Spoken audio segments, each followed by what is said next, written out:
Ji Congress party को एक बड़ा नुकसान हुआ है। 2 विधायक जो है वो पार्टी के, उनमें से एक कार्यकारी अध्यक्ष भी थे, वो पार्टी को अलविदा कहकर भाजपा का दामन थाम चुके हैं। क्या करें जी? देखिए, इस पर तो मैं अभी इतना ही कहूँगा कि दोनों जो विधायक हैं पे बहुत पछतावा होगा और अपने निर्णय पर ये विलाप करते हुए आपको नजर आएगा। तो क्या कहीं ना कहीं संगठन में कोई कमी है जो इस तरह से पार्टी जो है वो लगातार वापसी की बात कर रही है? जिन विधायक को हमने 4 बार कांग्रेस पार्टी का टिकट दिया, 2 बार वो चुने गए हो पार्टी का टिकट, एक विधायक उनमें ऐसे जिनको हमने पार्टी का टिकट देकर विधायक बनाया, उसके बाद मेंबर ऑफ पार्लियामेंट का उनको प्रत्याशी बनाया, उसके बाद प्रदेश की कार्यकारी अध्यक्ष के रूप में उनको जिम्मेवारी सौंपी।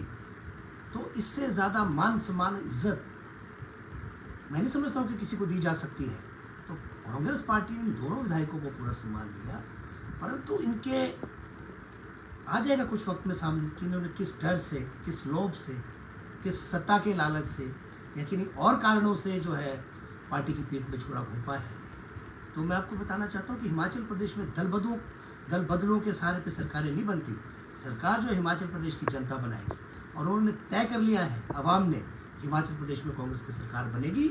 इसीलिए मैं कह रहा हूँ कि इन दोनों विधायकों को अपने निर्णय पर पश्चाताप होगा और ये विलाप करते हुए आप सबके सामने नजर आएंगे। भाजपा लगातार दावा कर रही है कि कांग्रेस के कई बड़े नेता उनके संपर्क में हैं और आने वाले समय में जो है वो उनके दल में शामिल होंगे। देखिए, भारतीय जनता पार्टी झूठ का पुलिंदा है और उनके तर्कश में जितने बाण थे वो चला चुके हैं। अब बारी कांग्रेस पार्टी की है, बारी कांग्रेस पार्टी की है और बारी इनको सबक सिखाने की हिमाचल प्रदेश की जनता की। और निश्चित तौर पर अन्य प्रदेशों में इन्होंने खरीद फरोख्त की है, यहाँ भी ये करने का प्रयास कर रहे थे, जिसमें बड़े पैमाने पर ये सफल नहीं हो पाए। वही लोग गए हैं जो अपना स्वार्थ या अपने किसी भय के कारण गए हैं। तो निश्चित रूप में जनता और जो आवाम है उनको सबक सिखाएगी। मिश्रा जी, लोक सेवा आयोग की नियुक्तियां हुई हैं और उनका शपथ ग्रहण रखा गया था, लेकिन वो स्थगित कर दिया। नए विवाद को दोबारा से जो है मुख्यमंत्री जयराम ठाकुर जी ने जन्म दिया। एक विवादित नियुक्तियां, ये सरकार की पृष्ठभूमि रही है जब से जयराम जी बने हैं। जिस तरीके से लोक सेवा आयोग के अध्यक्ष की प्रक्रिया है उसको आपने पूरे संदेह में खड़ा कर दिया। और मैं देख रहा हूँ कि जिस तरह से सर्वोच्च न्यायालय ने एक गाइडलाइन सरकारों को जारी करी है, आपने पूरी तरह से उसकी अवहेलना की है। और ऐसा नहीं कि पहली दफा इस तरह का बड़ा कार्यक्रम और आयोजन किया गया। आपको याद होगा पहले भी जब इनकी नियुक्ति मेंबर के तौर पर थी तब भी एक भव्य आयोजन जो है मेंबर की शपथ के लिए राजभवन के अंदर किया गया।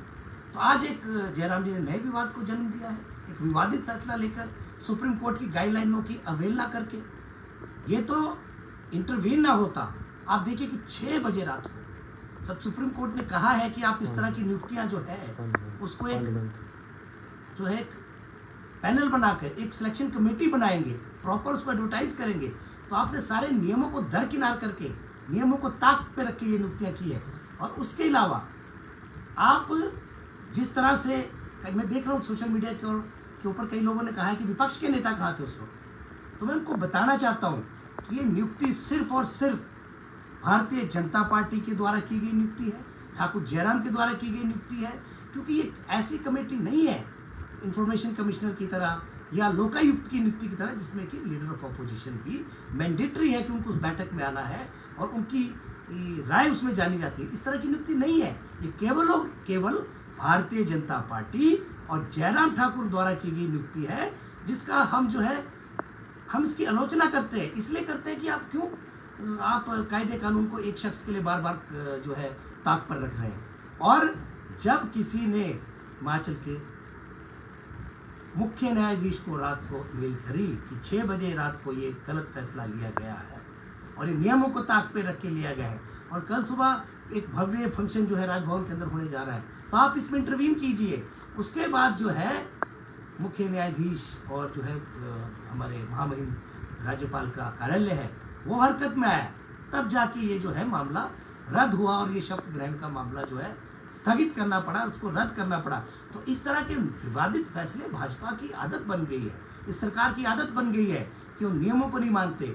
लेकिन मैं ये बताना चाहता हूँ, हम ये जनता के दरबार में बताना चाहते हैं कि इसके अंदर कांग्रेस का कोई लेना देना नहीं है। ये सिर्फ और सिर्फ जयराम ठाकुर और भारतीय जनता पार्टी द्वारा की गई नियुक्ति है, जिसका पूरे प्रदेश में विरोध हो रहा है, जिसका हर आम जनमानस विरोध कर रहा है कि नियम और कानून भारतीय जनता पार्टी सरेआम उसकी धज्जियां उड़ा रही है।